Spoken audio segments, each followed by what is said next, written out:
Hi, readers. This is Kari. When we started this podcast, our mission was to make literature enjoyable for those who don't particularly enjoy reading while building a tribe with serious readers within our community. We knew that for this show to work, we needed to do our absolute best. That's why, before our official launch in January of 2020, we handpicked a select pool of test listeners in 2019. For them, we recorded and published a few episodes of Lit Society. They provided feedback and we improved the show based on their comments. What you're about to hear is exclusively for that pool of first listeners. Enjoy.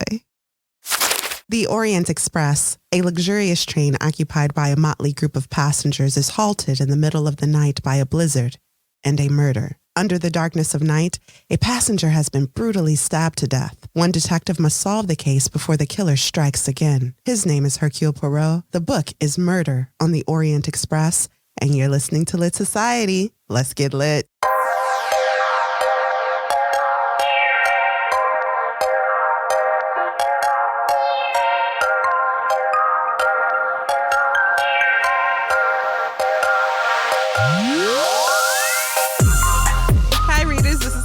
And this is Alexis. And you're listening to Lit Society, a show about books and drama. Alexis, how you been? I've been good. It's been great. A good week. Thank you. Mm-hmm. Actually, my head is all wrapped up on purpose. But yeah, it's been a good week. The snow hit me. I mean, it just Were you ready for the cold? Nope, I was not. Mm-hmm, I mean, the heat's already on in the apartment, but it was... It was cold. Mm-hmm. It hit us really hard, really fast, really quick. Like I was looking out the window at work and the snow was just blowing. I was like, it's cold out there. This is a snowstorm. Yeah. But nothing was really sticking. Mm-hmm. It was just what it looked like. It's almost pretty though. Mm-hmm. You know, it's just the cold I hate, but the snow is always beautiful in Chicago. Yeah, I think so too. Yeah. Yeah. How's your week been? It's been good. I've been working like Rihanna. But, you know, I can't complain. My mom's in town. It's nice. Very nice to have your mom. Yes. She's been very kind cooking for us. Mm-hmm. It's been delicious, but very unhealthy. But there's a time of year for that. It's perfect for unhealthy. Did you know you can make a meat salad? It has no vegetables. I do not know what that is. Different salamis and charcuterie with olives. It's terrible for you. We'll kill you. So that's her idea of a salad. No, I don't believe you. She did try to make one with lettuce, but it was like dressing soup. But actually, I did come by last week and we had meat with a side of meat. Yeah, so she loved meat with a side of meat. That's her specialty. And cheese. But those are all good things, I guess. We'll kill you. Mm-hmm. But, you know, I could make some vegetables if I wanted. You could, and in fact, I'll bring you some carrots. Thank you. That might very help. kind. Oh, I would love a carrot. They're fresh. I've been dreaming of carrots. Very fresh. Very so fresh. sick of chicken. Yeah, so each week we select a theme to discuss, inspired by the book we're reading. And the theme this week is vigilante justice. Now, in fantasy, the vigilante is more like Robin Hood, Batman. In reality, historically, that has manifested itself in the American Revolution, where revolutionists fought against England. That is right? the word. That was on my tongue. Yep. Yeah. And later they formed a constitution that in a way in the subtext supports vigilante justice, this idea that every household should be able to enforce its own law to an extent, you know. Then we have the KKK, gun activism, stand your ground laws. Yep. A lot of people think of this when they think of vigilante justice. And all of these are born from a mistrust of law enforcement and to a greater degree, the government as a whole. But ironically, civil movements likely often breed more distrust of police, because if you can't trust the judicial system, how can you trust any type of lawmakers or executive, you know, positions? So I want to ask you, in your opinion, does vigilante justice ever work? If so, when? Or is it an oxymoron? Is it typically something that's only possible in the movies? Nothing works all the time. Oh, that's true. Yeah. Right. So for some people, like when I was looking at vigilante justice, kind of researching it a little bit, I came across stories where people have been successful, if you will, And mostly they were avenging something that happened. By successful, you mean they didn't like go to jail for their crimes? Right. Because they're perpetrating a crime, because vigilantism in itself is not a crime. But is that right? But the actions that come out of it, sometimes you're hurting other people. Like when you think about Batman, he's capturing people. He's not necessarily doing anything bad to them, right? He's not killing them. Right. He's not in turn robbing them. That's true. Yeah. So that's not a bad act. But then there are cases when people actually kill somebody. In real life. Or they kidnap somebody. Oh. One of the cases that I came across was a man, his car had broke down. He had 2 sons. His sons were pushing his car and they were on the highway. A drunk driver comes by, hits them, kills the children. Oh. The man goes home because he didn't live far, gets his gun, comes back and shoots. Oh, the drunk driver. And kills him. He goes to trial and he is acquitted. He's tried in front of a jury and they let him go. Yep. Wow. Yeah. So. Wow. Nothing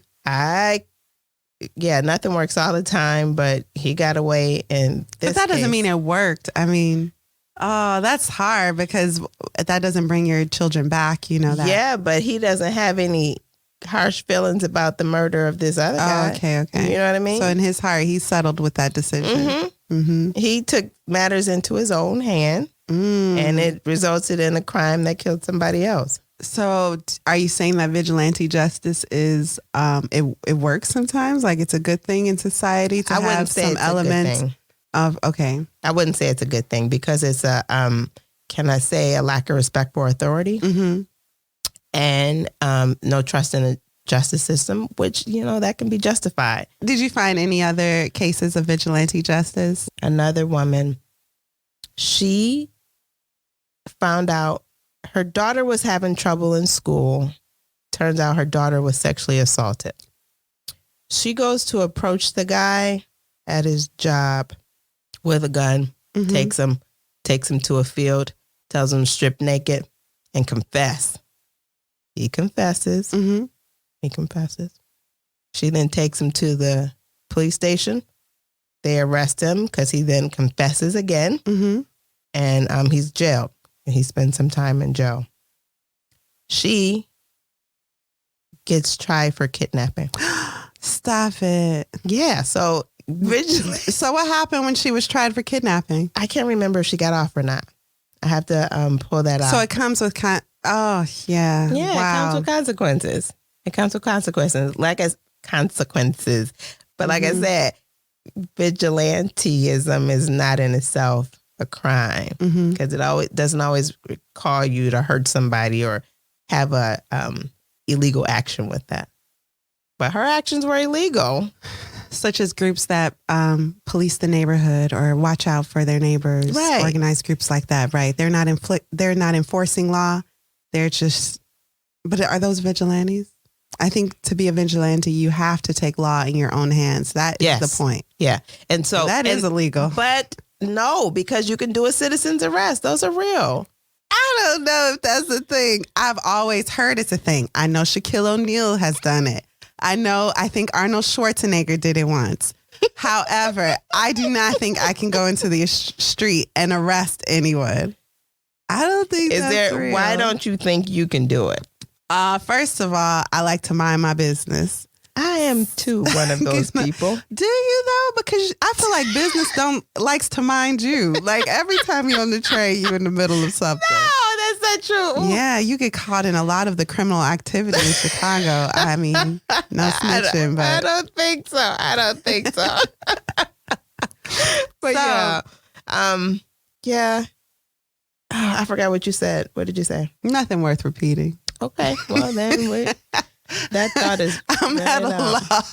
So I looked it up and she was arrested for kidnapping with the intent to commit first-degree murder. She faced up to 5 years in prison, but ultimately only received a year's probation. But she still had to be in probation for a year. Yeah. But she didn't have to go to jail for up to 5 years. Yeah, but because she couldn't travel or anything. Yeah. But she had some consequences for her actions. And I think the guy was sentenced to 4 years in prison for molesting her child. Mm-hmm. And this was a in-law of hers. So in your opinion, sometimes vigilante justice does work. What do you mean by work? I mean that it is an effective way to enforce law in a society. No. No. Never? No, because I don't think we should take the law into our own hands. Okay. I mean, you could feel so passionately about something, and I understand that. But when you're taking the law into your own hands, and sometimes that involves hurting somebody else, mm-hmm.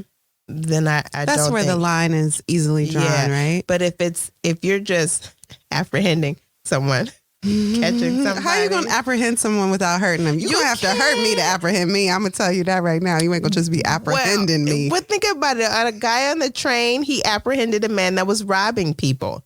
That is vigilante justice. He hurt him. He broke his wrist or something. He did not. How did he apprehend him? He held him. He said, I got a gun, man, in my pocket. There we go. So threat of violence. Oh, right. That is illegal. Yeah. That's did he say illegal. That? I got to go back and look at this story. But he didn't say it. In event, he had him held up and he stayed there until the police came. Mm-hmm. This conversation is hard to have without the idea that there is a supreme form of justice that we all must answer to. Right. That right and wrong cannot be just relative. Right. There has to be some greater judge that will inflict the consequences that man often neglects to inflict. Does that make sense? So if someone does harm to you and the justice system does not carry out justice in a way that is satisfactory, oftentimes one is left with either the comfort of belief that there is a higher justice that will inflict adequate consequences. Yeah. You'll pay eventually. You will pay eventually is the idea, right? Because if you do something wrong to me and I avenge myself or my family, then maybe you or your family will want to avenge you. And then it goes on and on and on. Yes. Isn't that how mob crime goes? Oh, don't do that. All right.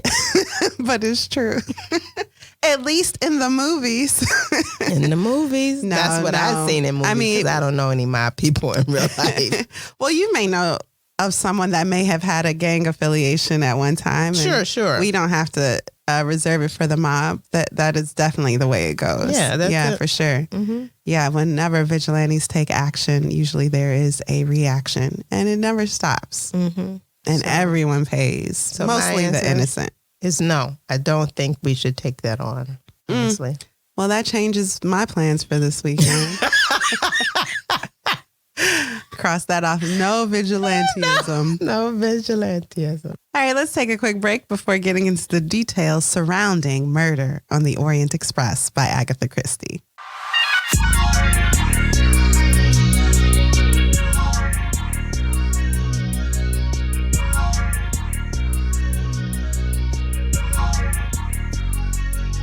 Okay, Alexis.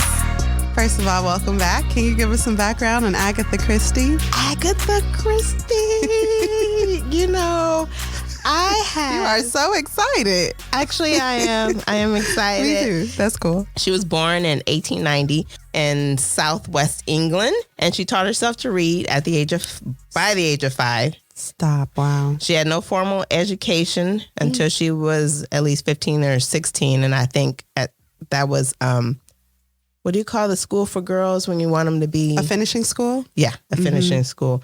And that's not a real school. That's like where they teach you to say the right things when your husband comes home. Yeah, so she had no formal education. Yikes. Mm-hmm. She married her first husband when she was in 1914, and she had one child in 1916. It was during the First World War. That's not funny. Stop laughing. I can't say World War. Oh my goodness. You should have just said war, the first one. Mm-hmm. Anyway, Agatha Christie turned the Great to writing. War? It's the word war. Oh, the war is the problem. Yes. Don't let me stop you. Go ahead. turned to writing detective stories. Okay. And then around 1916, her sister challenged her that she couldn't write a good detective story. Wait, she had already been writing detective stories, and then her sister was like, hey, but you can't write a good one. Pretty much like that. Oh, the shade. Family is the worst. Aren't they? Yes, they are. So she wrote 6 romance novels under the name Mary Westmacott, and she died in 1976. Let's see. And she had a long life, especially for that time. Agatha was 1976? Yep, a private woman. And she wrote an autobiography. Well, you have to write your own autobiography. I didn't know. I was thinking it, but I didn't know I actually said it. So okay, just ignore that. Anyway. Unless you're like Malcolm X, and Alex Haley. Uh-huh. Anyway, she wrote it. Sorry. Anyway, there was also a time in her life where she went missing for 10 days. Oh my goodness, I know about this. You do? Yes. She was at the spa. I love her. She totally planned her own. One night she leaves her child with her, the keeper. Yeah. Mm-hmm. Nurse maybe. And then she goes away and then she's not found for 10 days. Well, it turns out that she was at, I don't know, because she was missing. And they said she had amnesia when she came back. Okay. I too often have amnesia, like when deadlines come around. But when she came back, she turned up at this spa hotel and she signed in as the mistress of her husband, right? Mm-hmm. Mistress of her husband. Shortly after that, she did get divorced from her husband, but yeah, she signed in. And said she was from South Africa, but people recognized her. So then they kind of... So they were like, Agatha. And she was like, oh, no, darling, I'm Sarah. No, Agatha, we know. Like, I'm reading your book right now. Here it is. That's not me, darling. Okay, that Agatha. Yeah, but that's what happened. Agatha Christie is the best-selling novelist of all time. All time. She is best known for her 66 detective novels and 14 short story collections. And she has a world's longest running play, The Mousetrap. And I've heard of The Mousetrap, but I don't know anything about it. Same. She's like 3rd as far as best selling. Yeah. The Bible and Shakespeare are I was going to say, I think it's only God and William.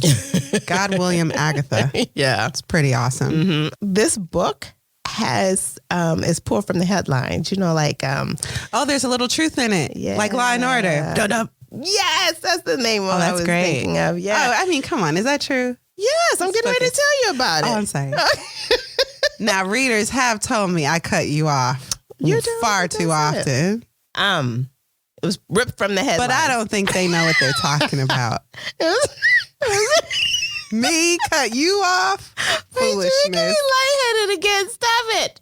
Ripped from the headlines, as I was saying, the abduction of Charles Lindbergh, his son. You heard that before? Yes. That's a real story. Wow.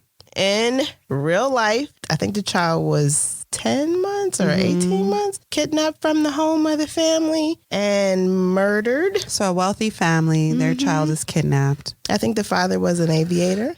Oh, wow. Oh, her last public appearance, was at the premiere of Murder of the Orient Express in 1974. And then no one ever saw her again. It was her last public appearance. What does that mean? She's a famous person. Where she officially was there to appear. But we might see her on the street, but she's not appearing. That's crazy. Okay. I mean, if you tell me Beyonce's last public appearance was at Target last week. That's not a public appearance, though. She appeared publicly. That's not the same thing. I don't think you know. That is literally not the same thing. There was a big event she showed up for, and then 10 days later she dies. Other people saw her in this time period. So it's a public, it's an event. Okay. And she said it was a good adaptation. Her only complaint was that the detective's mustache wasn't luxurious enough. Oh, they tried to correct that then with this new one. So that's Agatha. Yep, that's Agatha. Aggie, as I like to call her. When she's aggravating. Wow. No spoilers. In a few words, can you give us a brief synopsis of Murder on the Orient Express? I think I can. And they're going to be very few words. Okay. After finishing an I'll try not to cut you off. Ooh, I think you're mocking our listeners. And that's serious. That's I'm appropriate. You're right. I'm so sorry. All right. Reel it in. I gravel before your feet. After finishing an assignment in Syria, Detective Hercule Poirot Sure. I'm going to try, you guys. It's really hard to say words. Takes the train to Istanbul in hopes of a mini vacation. When he arrives, he receives a telegram that he must head to London. He boards the unusually crowded Orient Express, where he must solve the murder of a passenger while the train is halted due to an avalanche. Avalanche? Yeah, a big snowdrift came. I didn't get that from the book, but that was in the movie. It's a lot of snow. So okay, now I have to ask you, and I want you to be honest. Did you read this book or did you watch the movie? I just read the notes.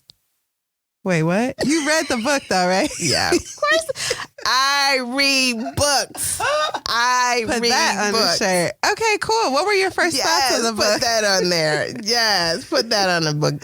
I was excited to read it. First thoughts, I loved the movie. Yeah.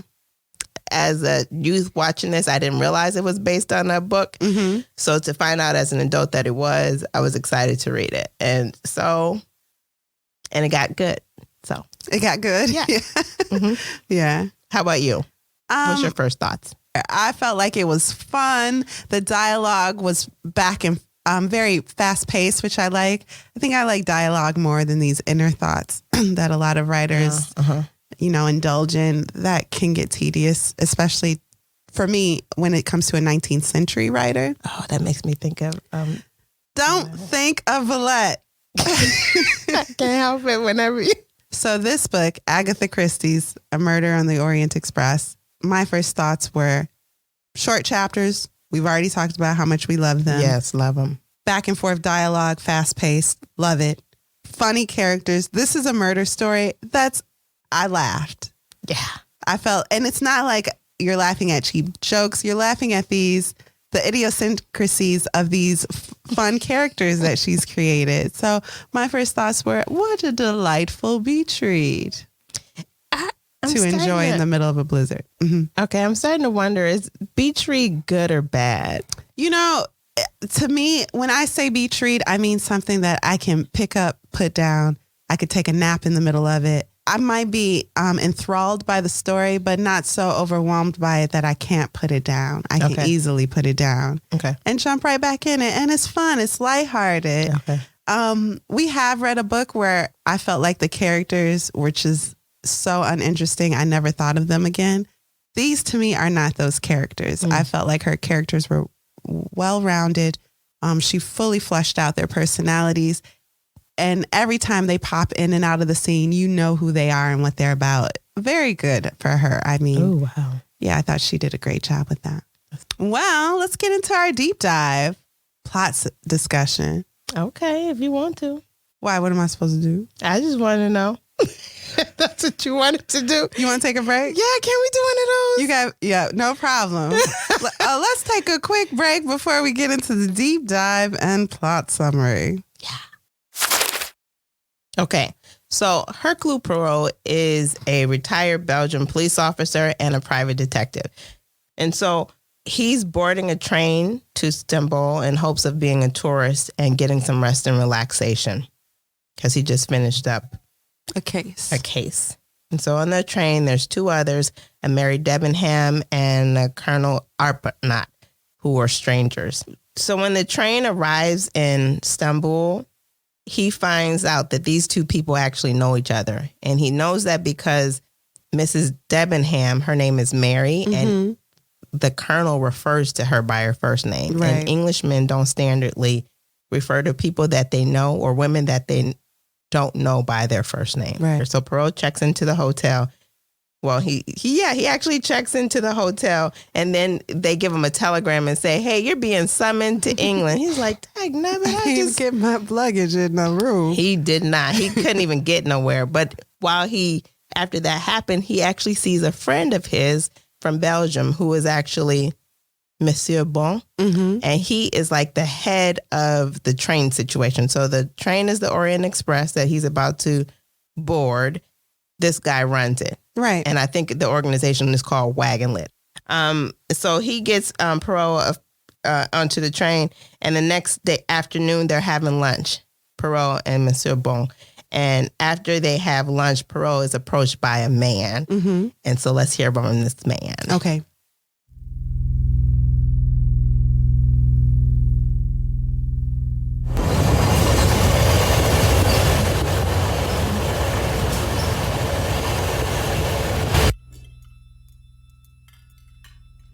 Can you oblige me with a light? He said. His voice was soft, faintly nasal. My name is Ratchet. Poirot bowed slightly. He slipped his hand into his pocket and produced the matchbox, which he handed to the other man, who took it but did not strike a light. I think that I have the pleasure of speaking to Mr. Hercule Poirot. That's so? Poirot bowed again. You have been correctly informed, monsieur. The detective was conscious of those strange, shrewd eyes summing him up before the other spoke again. In my country, we come to the point quickly. Mr. Poirot, I want you to take on a job for me. Hercule Poirot's eyebrows went up a trifle. My clientele, monsieur, is limited nowadays. I undertake very few cases. Well, naturally, I understand that. But this, Mr. Poirot, means big money. He repeated again in his soft, persuasive voice. Big money. Hercule Poirot was silent a minute or two. Then he said, "What is it you wish me to do for you, Mr. Ratchet?" Mr. Poirot, I am a rich man. A very rich man. Men in that position have enemies. I have an enemy. My life has been threatened, Mr. Poirot. Now I'm a man who can take pretty good care of himself. From the pocket of his coat, his hand brought a small automatic into sight for a moment. He continued grimly, I don't think I'm the kind of man to be caught napping. But as I look at it, I might as well make assurance doubly sure. I fancy you're the man for my money, Mr. Poirot. And remember, big money. I regret, monsieur, he said at length. I cannot oblige you. I have made enough money to satisfy both my needs and my caprices. I take now only such cases as interest me. You got a pretty good nerve. Will $20,000 tempt you? It will not. If you're holding out for more, you won't get it. I know what a thing's worth to me. I also, Mr. Ratchet. What's wrong with my proposition? Poirot rose. If you will forgive me for being personal, I do not like your face, Mr. Ratchet, he said, and with that, he left the restaurant car. I'm not taking your case. I don't help ugly people. Also, I know you're going to talk about the characters, but someone else was described as ugly. She's really good at describing ugly people. I mean, they just do not let up with this. That person is really ugly. And I mean, they laughed about it. It's like, they no, really but you're right. ugly. They are. They really ugly. I was like, dang. Okay. That night, Poirot had difficulty sleeping.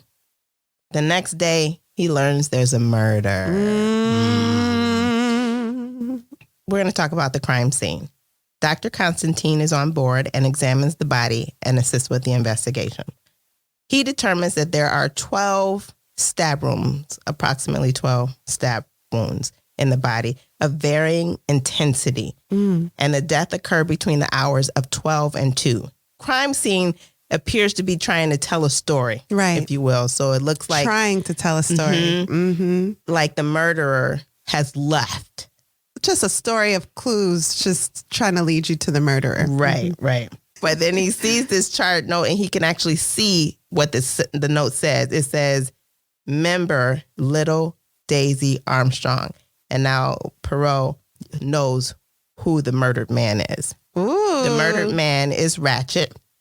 So let's go into the characters, and then we'll kind of talk about the story of Daisy. Okay. So the character, Hector Mcqueen, who is the assistant, the personal assistant to Ratchet. Pierre Michel? Oh, the conductor. Yeah, he's French. And he's the conductor. So he was the one that would have been running back when the bing, bing, bing was being called. And then there's Edward Masterman, and he is the valet of Mr. Ratchet. Now, I don't really know what a valet is. I think they like help you get dressed and handle your luggage. Yeah, but he also brought him his, didn't he bring him medicine? Yeah, they do that too. Okay. They're like the maids, like a lady maid. A lady maid. But for men. But then men. The personal assistant is... That, so McQueen is actually his secretary, but he travels with him because McQueen is more of a linguist than Ratchet. So Ratchet basically only knows English. Right. But McQueen knows a lot of different languages, or at least enough to get by on them. So he travels with the gentleman. And McQueen is American.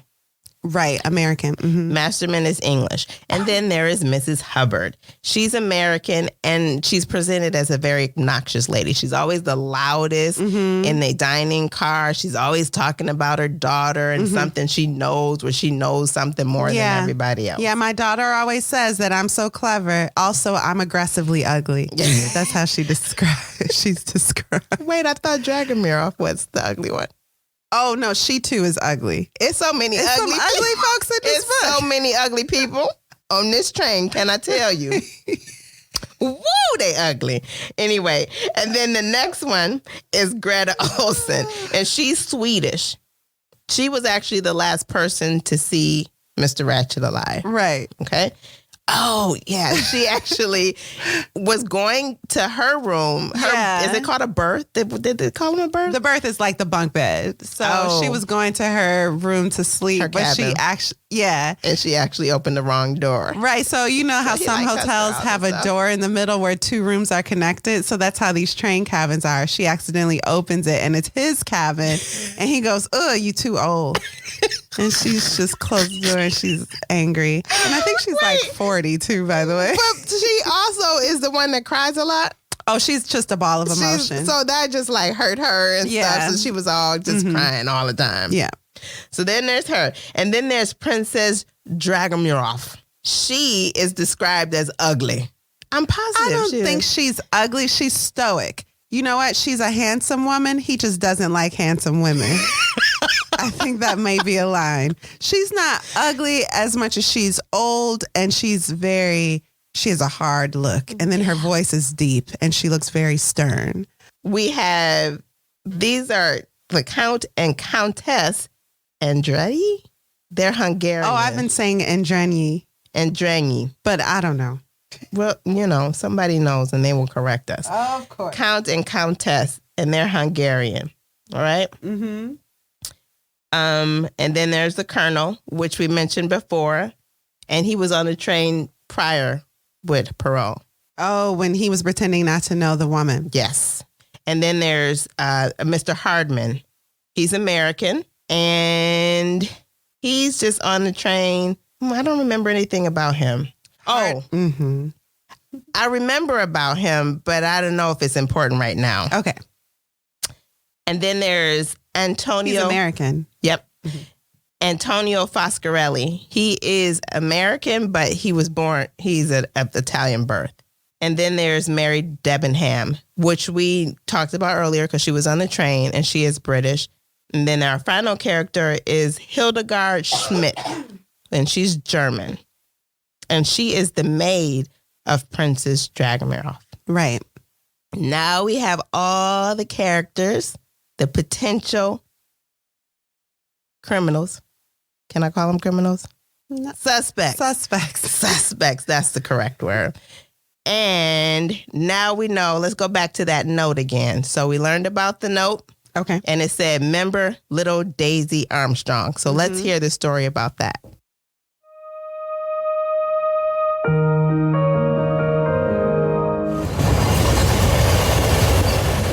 Colonel Armstrong was an Englishman, a V.C. He was half American as his mother was a daughter of W.K. Vanderholt, the Wall Street millionaire. He married the daughter of Linda Arden, the most famous tragic American actress of her day.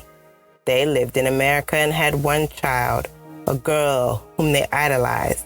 When she was 3 years old, she was kidnapped, and an impossibly high sum demanded as the price of her return. I will not weary you with all the intricacies that followed. I will come to the moment when, after having paid over the enormous sum of $200,000, the child's dead body was discovered, it having been dead at least a fortnight. Public indignation rose to fever point, and there was worse to follow. Mrs. Armstrong was expecting another child. Following the shock of the discovery, she gave birth to a dead child born prematurely and herself died. Her broken-hearted husband shot himself. Mon Dieu, what a tragedy. I remember now, said Monsieur Bon. There was another death, if I remember rightly. Yes, an unfortunate French or Swiss nursemaid. The police were convinced that she had some knowledge of the crime. They refused to believe her hysterical denials. Finally, in a fit of despair, the poor girl threw herself from a window and was killed. It was proved afterwards that she was absolutely innocent of any complicity in the crime. It is not good to think of, said Monsieur Bon. About 6 months later, this man Cassetti was arrested as the head of the gang who had kidnapped the child. They had used the same methods in the past. If the police seemed likely to get on their trail, they had killed their prisoner, hidden the body, and continued to extract as much money as possible before the crime was discovered. Now, I will make clear to you this, my friend. Cassetti was the man. But by means of the enormous wealth he had piled up and by the secret hold he had over various persons, he was acquitted on some technical inaccuracy. Notwithstanding that, he would have been lynched by the populace had he not been clever enough to give them the slip. It is now clear to me what happened. He changed his name and left America. Since then, he has been a gentleman of leisure, traveling abroad and living on his rent.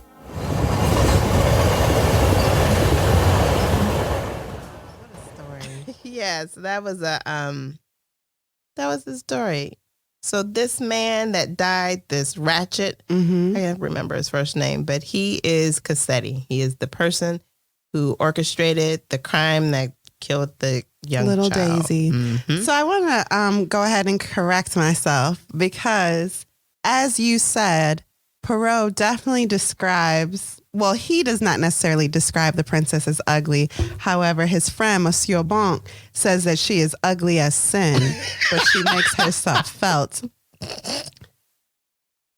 And then someone describes that she's certainly ugly, and yet, like the toad, she had eyes like jewels. That was Poirot. And then this ugly princess describes Mrs. Hubbard as a very ugly old lady, but rather fascinating. So that's where I got confused. The ugly lady described another ugly lady as ugly. Also, Mrs. Hubbard's children, they ugly. Okay, go ahead. Everybody's ugly. Yeah. Okay, so we got the scene, we got the crime scene, we got the backstory. Now let's talk about the investigation. So Poirot, Dr. Constantine, and Monsieur Bon interview all the passengers of the car one by one. Yeah.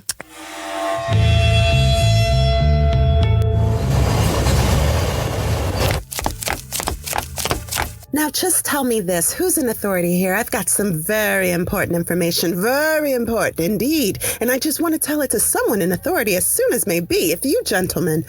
Her wavering glance fluctuated between the three men. Poirot leaned forward. Tell it to me, madam, he said. But first, pray be seated. Mrs. Hubbard plumped down heavily in the seat opposite to him. What I've got to tell you is this. There was a murder on the train last night, and the murderer was right there in my compartment. She paused to give dramatic emphasis to her words.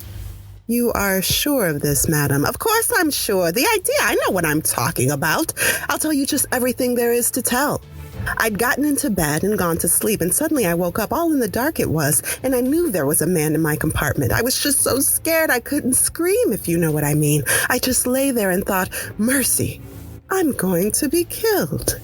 I just can't describe to you how I felt. These nasty trains, I thought, and all the outages I'd read of. And I thought, well, anyway, he won't get my jewelry because, you see, I'd put that in a stocking and hidden it under my pillow, which isn't so mighty comfortable, by the way, kinder bumpy, if you know what I mean. But that's neither here nor there. Where was I? You realized, madam, that there was a man in your compartment? Yes. Well, I just lay there with my eyes closed and I thought, whatever should I do? And I thought, well, I'm just thankful that my daughter doesn't know what plight I'm in. And then somehow I got my wits about me and I felt about with my hand and pressed the bell for the conductor. I pressed it and I pressed it, but nothing happened. Mercy, I said to myself, maybe they've murdered every single soul on the train. It was at a standstill anyway, but I just went on pressing that bell and oh, the relief when I heard footsteps coming running down the corridor and a knock on the door. Come in, I screamed. And I switched on the lights at the same time, and would you believe it? There wasn't a soul there. This seemed to Mrs. Hubbard to be a dramatic climax rather than an anti-climax. What happened next, madam? Why, I told you the man what had happened, and he didn't seem to believe me. Seemed to imagine I dreamt the whole thing. I made him look under the seat. Though he said there wasn't room for a man to squeeze himself in there. It was plain enough the man had gotten away. But there had been a man there, and it just made me mad the way the conductor tried to soothe me down. I'm not one to imagine things, mister. I don't know your name. Poirot, madam. And this is Monsieur Monk, a director of the company, and Dr. Constantine. Mrs. Hubbard murmured, pleased to meet you, I'm sure. So a conductor must have been in there, is the consensus. Yes. So the couple, and a couple people mentioned seeing a woman in a scarlet kimono, and then a man in the wagon-lit uniform that sounded like a woman, that sounded womanly. Short and sounded womanly. Mm-hmm. So like I said, he decides he's going to check all the passengers' luggage. And so while checking the passengers' luggage, Mrs. Hubbard finds the knife in her room. So she comes running out screaming and like her toiletries bag. Yeah. Mm-hmm. And she is so uber dramatic. Mm-hmm. She is uber dramatic. And also he gets to his room. Yeah. And he finds the kimono. Yeah, he checks his room last. Mm-hmm. And he was not checking it. I think he went to get something. Yep. And when he opens his suitcase, he sees the red kimono is in his bag. And he's like, oh, whoever did it, they're being defiant. Yeah. And that's fine with me. He did say that. And then the wagon-lit uniform with the missing button is found in Hildegard Schmidt's luggage. And she, as I mentioned, is the maid of the princess. Oh, and the handkerchief that was left has an H on it. Is it hers? It is not hers. It is not hers. So let's get to the truth. So one by one, we begin to learn the truth about who everyone is. Right. Turns out Pierre Michel is the conductor. Yeah, the conductor. He is the father of the suicide of the nurse of Daisy. Oh, okay. Mrs. Hubbard. Do her last. Woman, okay, I'll do her last. But Greta Olsen, the Swedish woman, was the Swedish nurse of Daisy. Mm-hmm. So she was another nurse. And we already knew that Princess Dragomirov was the godmother to Sonia. And she Daisy's mom. Mm-hmm. Yeah, Daisy's mom. And she said she didn't even know that there was a little sister. Well, she knew there was a little sister. And there was a little sister. I'm sorry, I forgot to tell you guys that. But Sonia Armstrong had a younger sister. She was young. So let's back up and just explain the scene briefly. There is a father and a mother. The mother is Sonia. They have one child together named Daisy, and Sonia is pregnant with their second child. Right. Sonia has a younger sister. Sonia, her sister, have a mom who is a famous actress. Correct. That famous actress of a mom has a best friend who's part of nobility. That best friend is Princess Dragomiroff. Poirot finds is Princess Dragon. Well, she admitted it. So she admitted that early on. Yeah. And the princess's goddaughter was Sonia. Yes. And Sonia's sister. It didn't say that. It didn't say that she was her daughter. And Sonia. also, Okay. When they asked about the daughter, because he asked, were there any other siblings? And he said, yeah, but I don't remember. She married somebody and I don't know who she married. Yeah, but that was a lie. But yeah, so the princess claims not to know Sonia's sister. Right. Mm-hmm. And Sonia's her goddaughter. Mm-hmm. Princess Dragomiroff is the godmother to Sonia. Mm-hmm. And she finally admits to owning the handkerchief. That was at the murder scene? That was at the murder scene. And you know what? She fluffed that off so well. She was like, so?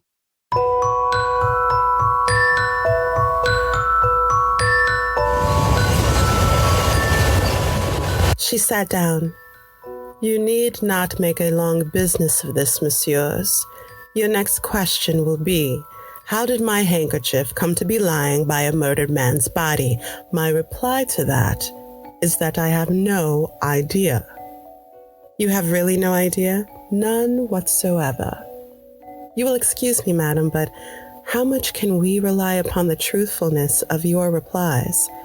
Poirot said the words very softly. Princess Dragomiroff answered contemptuously.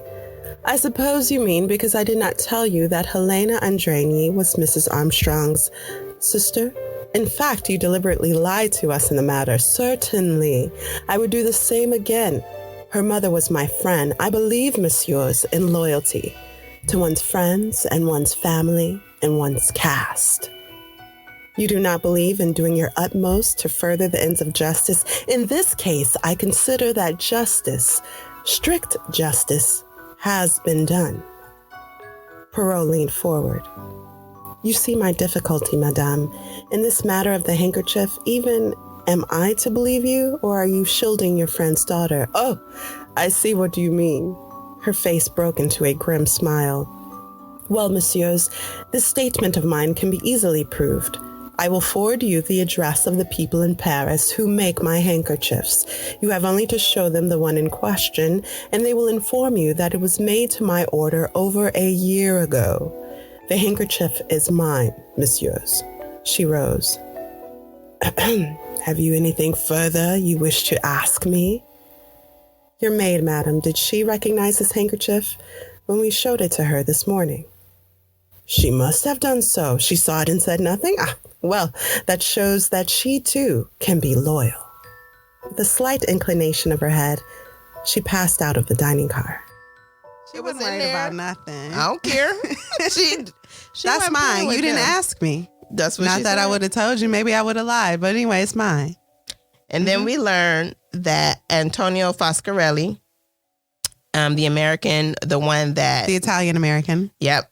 Monsieur Bont wants to be the murderer. Yeah, he accused right away with no evidence. He was the chauffeur. For the Armstrong family. For the Armstrong family. And so with that, he loved Daisy very much. Mm-hmm. So all people that very much loved her. And it turns out that Mary Debenham, the British, the one that was friends with Colonel, who kind of faked was that pretending relationship. to not, to not know each other, but didn't know each other. Mm-hmm. She was the governess of Daisy. Oh, man. Mm-hmm. And then Hildegard Schmidt, the German, who was also who was pretending to be, I guess, the maid of Princess Dragomiroff. Yeah. She was actually the Armstrong's cook. Colonel Arbuthnot was a friend of Colonel Armstrong. Best friend. Mm-hmm. And who is the father of Daisy. Right. Okay. And then we learned that... No, not yet. Oh. Mr. Hardman said he was hired by Ratchet to be a detective. Right. Which turned out to be a lie. Right? Yes. He turned out to be a lie. He was actually in love with Daisy's French nurse who committed suicide. Yeah. So all of these people are connected to the Armstrongs and to this case involving Daisy's murder. Right. Baby Daisy's murder. Baby Daisy's murder. So let's hear this little dun-dun-dun. Mrs. Hubbard is the mother the grandmother of Daisy Armstrong. Oh my! She's the actress. Yeah, she Can is. I tell the you? I actress. guessed this. Did you really? Yeah, I Why? did. I was so proud of myself. Yeah. She said, "I always fancy myself in comedy parts." Like this one. Yeah. So she had a role. I mean, because she was really obnoxious on the train. Yeah. And everybody, he was like, I know all about her children. I don't even know her. Right. Because she was so loud and obnoxious. And so also we learned that Countess Adrenie, what's her name? Oh, yeah. Adrenie. Her name is Helena Goldberg, and she is the sister to Mrs. Sonia Armstrong, the mother of goodness. Daisy. Daisy was her niece. Daisy was her niece. So as we mentioned, everybody is connected. Somehow connected to this. What a coincidence. Can we take a break? Yep.